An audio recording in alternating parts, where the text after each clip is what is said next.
Another economic relief package from Congress is currently being discussed, and lots of very high numbers are being thrown around once again. The $3 trillion HEROES Act proposed by the Democrats passed the House but did not pass the Senate. Now it's the Republicans' turn to submit their proposal. Senate Majority Leader Mitch McConnell plans on releasing a new package proposal as early as Monday. Let's take a look at both proposals and discuss how they compare. And toward the end of this video, I give my thoughts on how another round of relief package can affect inflation and how it can benefit Bitcoin and cryptocurrency.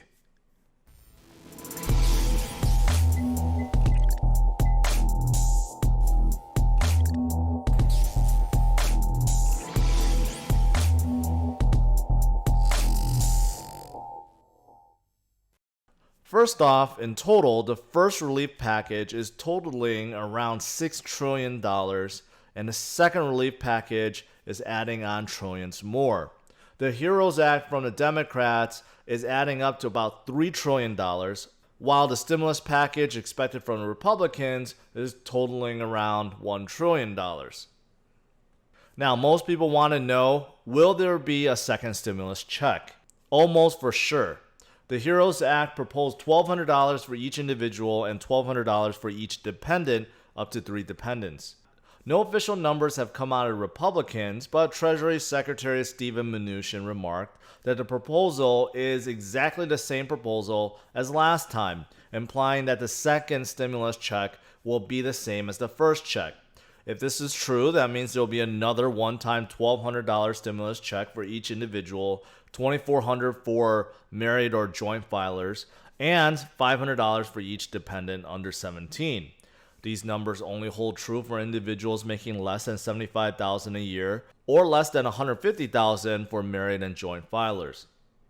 It's important to note that Steven Mnuchin is negotiating a stimulus package on behalf of the White House, but since he is not a member of Congress, he cannot vote on the new stimulus package. However, since President Trump can veto the new package, the Senate Republicans want to show a united front. Alright, next up, what about unemployment benefits?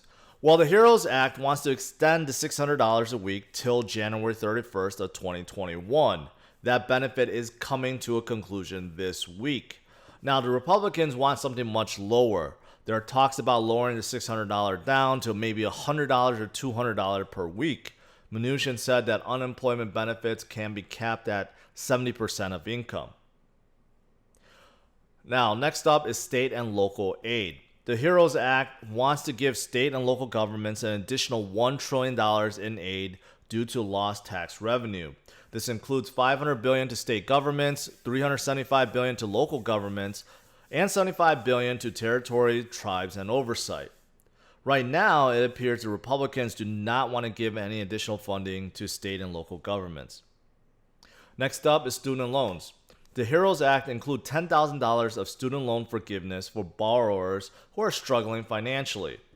And the HEROES Act will pause all payments for federal student loans up to 1 year starting in September, and interest rates will be set at 0%.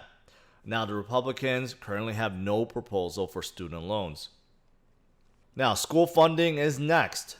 The HEROES Act wants to give schools an additional $430 billion, while the Republicans are proposing $105 billion. First off, with the Republicans, out of the $105 billion, $70 billion will go to K-12, $29 billion will go to higher education, and $5 billion will be for governor's discretion. The HEROES Act will give $175 billion to K-12, $50 billion to child care, $33 billion to governor's discretion, and $12.9 billion to vulnerable students. Lastly, the remaining money in the relief package from the Republicans will include an extension of PPP, which is Payment Protection Program, and there are a few additional proposals, including $23.6 billion for vaccine research, $25 billion for coronavirus testing, $21.3 billion for defense, $20 billion to the farmers, $7.6 billion to community health centers, and finally $1.3 billion to social distancing work training. So the next step for Congress is to agree on the proposal and then agree on the numbers. There is a wide divide on numbers and funding, so the new stimulus deal could take weeks before agreed upon. All right, here are my final thoughts. Last week, 1.4 million Americans filed for unemployment, which went up from the week before. This is the first time there has been an increase in unemployment in 16 weeks since lockdown happened. A resurgence in infections and rollback of reopening plans in states is making it difficult for people to re-enter the labor force. So it's understandable that President Trump, Congress, and the Fed are doing what they can to stabilize and support the economy that is devastated by COVID-19. However, the U.S. deficit soared by trillions in 2020 already and is set to soar even more with another relief package. Trillions being printed out of thin air leads to consequences, and in this case, inflation. 2020 is the first year that I recall where well-known investors are coming out and saying they are looking for hedges against inflation and that they are buying Bitcoin. Paul Tudor Jones 2 months ago said he was buying Bitcoin as a hedge because we are, to quote, "We are witnessing a great monetary inflation, an unprecedented expansion of every form of money, unlike anything the developed world has ever seen."